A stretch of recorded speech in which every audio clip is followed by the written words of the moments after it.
श्री दीपक प्रकाश।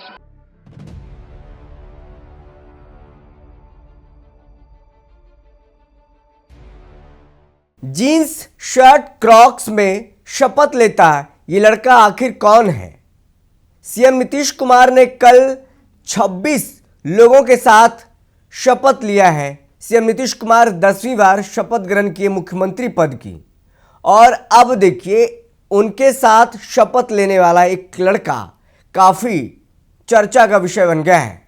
दरअसल हम लोग इसीलिए कह रहे हैं कि जिस लड़के की बात हो रही है, जिस शख्स की बात हो रही है, ना वो एमएलसी है ना वो विधायक है, अचानक से सीधे वो मंच पर चढ़कर शपथ ग्रहण करने लगता है और ये पूरा नज़ारा सभी के लिए चौंकाने वाला था। जी बिल्कुल, आपने सही सुना। कल से सोशल मीडिया पर दीपक प्रकाश नाम का कीवर्ड तैर रहा है कि आखिर दीपक प्रकाश कौन है, किस पार्टी से आता है, कहाँ का रहने वाला है, इनकी राजनीति क्या है, क्या इनका कोई राजनीतिक घरानों से पुराना रिश्ता रहा है, या किसी के बेटे हैं या किसी के दामाद हैं। तो दर्श न्यूज़ पर हम आपको पूरी कहानी, पूरी जो पटकथा है वो बताएंगे कि आखिर दीपक प्रकाश कौन है। तो वीडियो ये लंबा होने वाला है थोड़ा, और इत्मीनान से सुनिएगा और समझिएगा राजनीति में आपको क्या करना है और कैसे करना है। राजनीति में किसका किस्मत कब चमक जाता है कोई गारंटी नहीं है, खास तौर पर जब आप किसी नेता के बेटे हैं, यानी परिवारवाद का तमगा आपके ऊपर लगा है। चलिए हम आपको ज़्यादा पहेली नहीं बुझाते हैं, सीधे मुद्दे पर आते हैं। वक्त था 11:30 बजे, पटना का ऐतिहासिक गांधी मैदान खचाखच लोगों से भरा हुआ था। प्रधानमंत्री मोदी, रक्षा मंत्री राजनाथ सिंह, गृह मंत्री अमित शाह समेत भाजपा शासित राज्यों के जो 11 मुख्यमंत्री हैं वो कल पटना पहुंचे थे, और उनके ही समक्ष नीतीश कुमार ने 10वीं बार मुख्यमंत्री पद की शपथ ली। जब आखिरी दौर हो रहा था, संजय सिंह लोजपा के और फिर श्रेयसी सिंह शपथ ले रही थी, उसी समय एक लड़का नौजवान यंग शर्ट पहना हुआ, जीन्स पहना हुआ, क्रॉक्स पहना हुआ सीधे मंच पर चढ़ता है और शपथ लेने के लाइन में लग जाता है। हर कोई हैरान रह जाता है कि आखिर ये लड़का कौन है, शपथ लेने के लिए क्यों खड़ा हो गया है, क्या किसी राजनीतिक घराने से ताल्लुक़ रखता है, क्या इनके पिता कोई राजनेता हैं। सब चौंक गए थे। जो दर्शक दीर्घा में लोग बैठे हुए थे, जो जानने वाले थे तो वो जान समझ रहे थे आखिर मामला क्या है, वह क्या क्या है। तो हम बात कर रहे हैं दीपक प्रकाश की। दीपक प्रकाश उपेंद्र कुशवाहा के बेटे हैं। दीपक प्रकाश पेशे से सॉफ्टवेयर इंजीनियर हैं और उनकी पत्नी का नाम साक्षी मिश्रा है। इंजीनियरिंग करने के बाद डायरेक्ट उनके पिता ने उनको शपथ दिलवा दिया मंत्री पद का। याद रहे आपको, इसलिए मैं आपको फिर से बता दूं, दीपक प्रकाश ना ही उच्च सदन के सदस्य हैं ना ही निम्न सदन के सदस्य हैं, यानी ना वो एमएलसी हैं ना ही वो विधायक चुने गए हैं किसी विधानसभा से।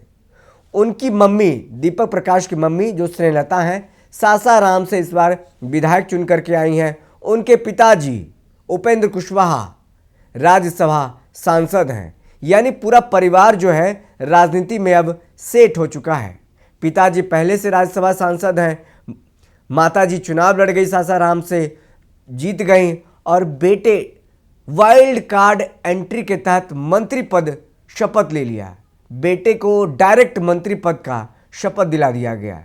ऐसा होता है हमारे राजनीति में, हमारे संविधान में ऐसा दिया गया है प्रावधान कि ना कोई एमएलसी हो, ना कोई किसी सदन का सदस्य हो या फिर विधायक भी नहीं हो, वो शपथ ले सकता है मंत्री पद की। हालांकि उनको 6 महीने में किसी सदन का मतलब एमएलसी बनना होगा, चुनाव तो नहीं होगा विधानसभा का जो उनको लड़ाया जा सकता है, लेकिन एमएलसी उनको बनाना होगा।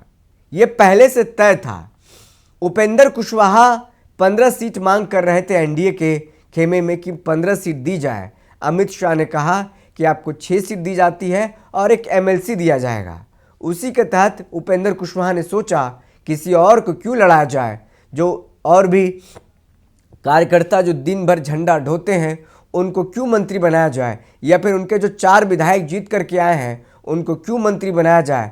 सीधा अपने बेटे को ही वाइल्ड कार्ड एंट्री दिलवा दिया और सीधे मंत्री पद की शपथ दिलवा दी।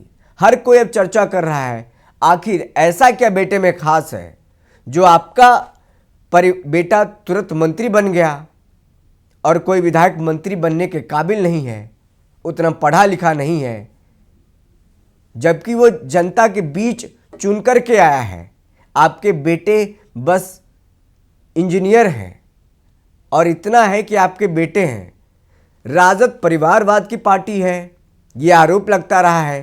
कांग्रेस परिवारवाद की पार्टी है, ये आरोप लगता रहा है। उनके ही पार्टी के लोग सब कुछ बनेंगे, ये आरोप लगता रहा है।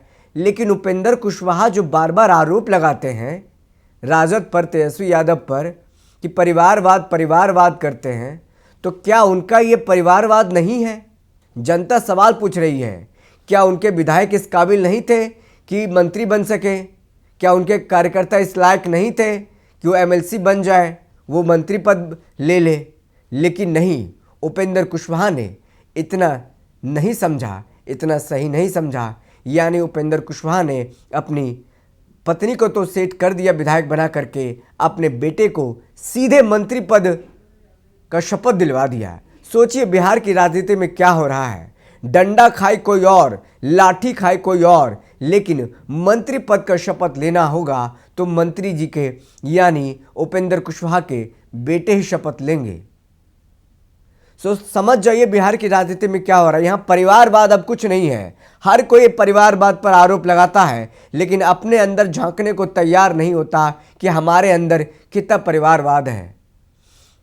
एक बार बार किस्सा समझ में आता है और याद आता है, जिसके घर कांच के हो उनको किसी दूसरे के घर पर पत्थर नहीं मारना चाहिए। शायद उपेंद्र कुशवाहा के लिए ये कथनी फिट बैठता है।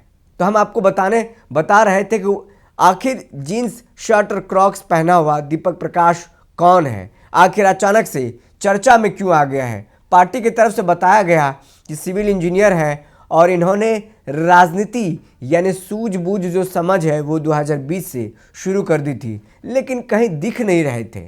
आखिर पार्टी का मसला है, पार्टी तो कहेंगे ही कि बहुत लंबा है, लेकिन किसी कार्यकर्ता से बात कीजिए तो आपको समझ में आएगा दीपक प्रकाश कितने दिन पार्टी में थे। कार्यकर्ता के तौर पर क्या उन्होंने झंडा उठाया? क्या उन्होंने पार्टी के लिए लाठी खाई? क्या उन्होंने पसीना बहाया धूप में?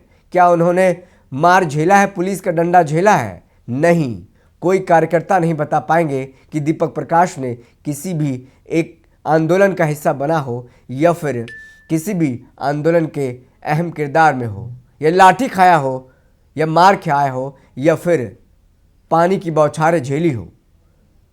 फिलहाल इस खबर के साथ आपको छोड़े जा रहे हैं। इतनी समझबूझ और से आप तय कीजिएगा कि बिहार की राजनीति में या फिर कार्यकर्ता हैं या नेता हैं, किसी पार्टी के लिए काम करते हैं तो आपको किस हैसियत से आंका जाता है। क्या आपको एमएलसी बनाया जाएगा या फिर आपको सीधे मंत्री पद की शपथ दिलाई जाएगी। फिलहाल इस खबर में इतना ही। बहुत बहुत धन्यवाद।